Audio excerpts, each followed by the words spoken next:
नमस्कार दोस्तों, हमारे चैनल में आप सभी का स्वागत है। दोस्तों, आज हम श्री राम के राज्य तिलक की घोषणा रामायण कथा से संबंधित के बारे में सुनेंगे। तो आइए दोस्तों सुनते हैं। कैकेयी पहुंचकर भरत अपने भाई शत्रुघ्न के साथ आनंद पूर्वक अपने दिन व्यतीत करने लगे। भरत के मामा अश्वपति उनसे उतना ही प्रेम करते थे जितना कि उनके पिता राजा दशरथ। मामा के इस स्नेह के कारण उन्हें यही लगता था मानो वे ननिहाल में न होकर अयोध्या में हों। इतने पर भी उन्हें समय समय पर अपने पिता का स्मरण हो आता था और वे उनके दर्शनों के लिए आतुर हो उठते थे। राजा दशरथ की भी यही दशा थी। यद्यपि राम और लक्ष्मण उनके पास रहते हुए सदैव उनकी सेवा में संलग्न रहते थे, फिर भी वे भरत और शत्रुघ्न से मिलने के लिए अनेक बार व्याकुल हो उठते थे। समय व्यतीत होने के साथ राम की सद्गुणों का निरंतर विस्तार होते जा रहा था। राजकाज से समय निकालकर आध्यात्मिक स्वाध्याय करते थे। वेदों का सांगोपांग अध्ययन करना और सूत्रों के रहस्यों का समझकर उन पर मनन करना उनका स्वभाव बन गया था। दुखियों पर दया और दुष्टों का दमन करने के लिए सदैव तत्पर रहते थे। वे जितने दयालु थे उससे भी कई गुना कठोर वे दुष्टों को दंड देने में थे। वे न केवल मंत्रियों की नीतियुक्त बातें ही सुनते थे बल्कि अपनी ओर से भी उन्हें तर्कसम्मत अकाट्य युक्तियां प्रस्तुत करके परामर्श भी दिया करते थे। अनेक युद्धों में उन्होंने सेनापति का दायित्व संभाल कर दुर्धर्ष शत्रुओं को अपने पराक्रम से परास्त किया था। जिस स्थान में भी वे भ्रमण और देशाटन के लिए गए, वहां के प्रचलित रीति रिवाजों, सांस्कृतिक धारणाओं का अध्ययन किया, उन्हें समझा और उनको यथोचित सम्मान दिया। उनके क्रियाकलापों ऐसे थे कि लोगों को विश्वास हो गया कि रामचंद्र क्षमा में पृथ्वी के समान, बुद्धि विवेक में बृहस्पति के समान और शक्ति में साक्षात देवताओं के अधिपति इंद्र के समान है। न केवल प्रजा वरन स्वयं राजा दशरथ के मस्तिष्क में यह बात स्थापित हो गई थी कि जब भी राम अयोध्या के सिंहासन को सुशोभित करेंगे, उनका राज्य पूर्ण सुखदायक होगा और वे अपने समय के सर्वाधिक योग्य एवं आदर्श नरेश सिद्ध होंगे। राजा दशरथ अब शीघ्रातिशीघ्र राम का राज्याभिषेक कर देना चाहते थे। उन्होंने मंत्रियों को बुलाकर कहा, हे मंत्रीगण, अब मैं वृद्ध हो चला हूँ और रामचंद्र राज सिंहासन पर बैठने के योग्य हो गए हैं।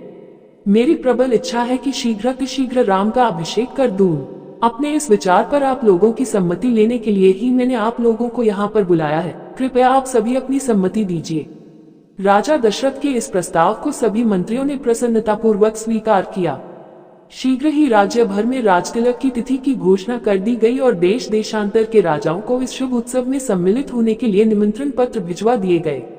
थोड़े ही दिनों में देश देश के राजा महाराजा, वनवासी ऋषि मुनि, अनेक प्रदेश के विद्वान तथा दर्शकगण इस अनुपम उत्सव में भाग लेने के लिए अयोध्या में आकर एकत्रित हो गए। आए हुए सभी अतिथियों का यथोचित स्वागत सत्कार हुआ तथा समस्त सुविधाओं के साथ उनके ठहरने की व्यवस्था कर दी गई। निमंत्रण भेजने का कार्य की उतावली में मंत्रीगण मिथिलापुरी और महाराज कैकेयी के पास निमंत्रण भेजना ही भूल गए। राजतिलक के केवल 2 दिवस पूर्व ही मंत्रियों को इसका ध्यान आया। वे अत्यंत चिंतित हो गए और डरते डरते अपनी भूल के विषय में महाराज दशरथ को बताया। ये सुनकर महाराज को बहुत दुख हुआ, किंतु अब कर ही क्या सकते थे। सभी अतिथि आ चुके थे, इसलिए राजतिलक की तिथि को टाला भी नहीं जा सकता था। अतएव वे बोले, अब जो हुआ सो हुआ, परंतु बात बड़ी अनुचित हुई है।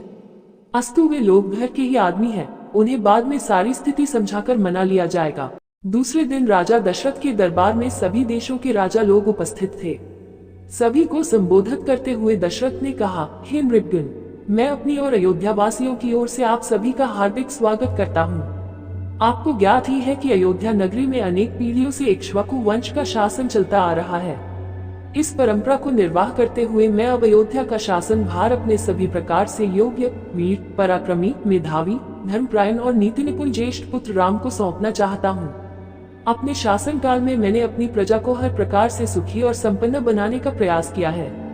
अब मैं वृद्ध हो गया हूँ और इसी कारण से मैं प्रजा के कल्याण के लिए अधिक सक्रिय रूप से कार्य करने में स्वयं को असमर्थ पा रहा हूँ। मुझे विश्वास है कि राम अपने कौशल और बुद्धिमत्ता से प्रजा को मुझसे भी अधिक सुखी रख सकेगा। अपने इस विचार को कार्यान्वित करने के लिए मैंने राज्य के ब्राह्मणों, विद्वानों एवं नीतिज्ञों से अनुमति ले ली है। वे सभी मेरे इस विचार से सहमत हैं और उन्हें विश्वास है कि राम शत्रुओं के आक्रमणों से भी देश की रक्षा करने में सक्षम है। राम में राजत्व के सभी गुण विद्यमान हैं। उनकी दृष्टि में राम अयोध्या का ही नहीं वरन तीनों लोकों का राजा होने की भी योग्यता रखता है। इस राज्य के लिए आप लोगों की सम्मति भी अत्यंत महत्वपूर्ण है।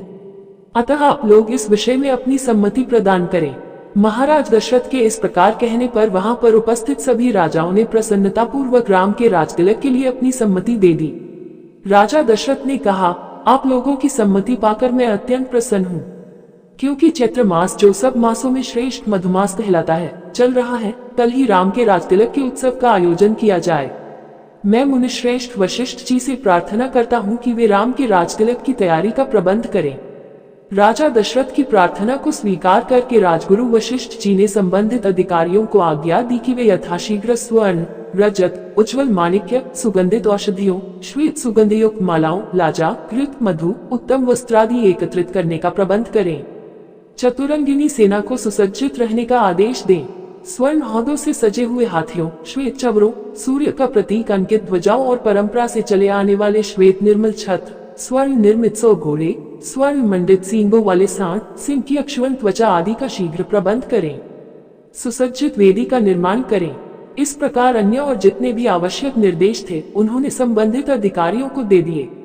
इसके पश्चात राजा दशरथ ने प्रधानमंत्री सुमंत से राम को शीघ्र लिवा लाने के लिए कहा। महाराज की आज्ञा के अनुसार सुमंत रामचंद्र जी को रथ में अपने साथ बिठाकर लिवा लाए। अत्यंत श्रद्धा के साथ राम ने पिता को प्रणाम किया और उपस्थित जनों का यथोचित अभिवादन किया। राजा दशरथ ने राम को अपने निकट बिठाया और मुस्कुराते हुए कहा, हे राम, तुम्हारे गुणों से समस्त प्रजाजन प्रसन्न है, इसलिए मैंने निश्चय किया है कि मैं कल तुम्हारा राजतिलक दर दूंगा।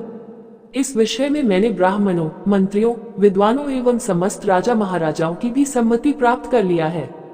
इस अवसर पर मैं तुम्हें अपने अनुभव से प्राप्त कुछ सीख देना चाहता हूँ। सबसे पहली बात तो यह है कि तुम कभी विनयशीलता का त्याग मत करना। इंद्रियों को सदा अपने वश में रखना। अपने मंत्रियों के हृदय में उठने वाले विचारों को प्रत्यक्ष रूप से जानने और समझने का प्रयास करना। प्रजा को सदैव संतुष्ट और सुखी रखने का प्रयास करना।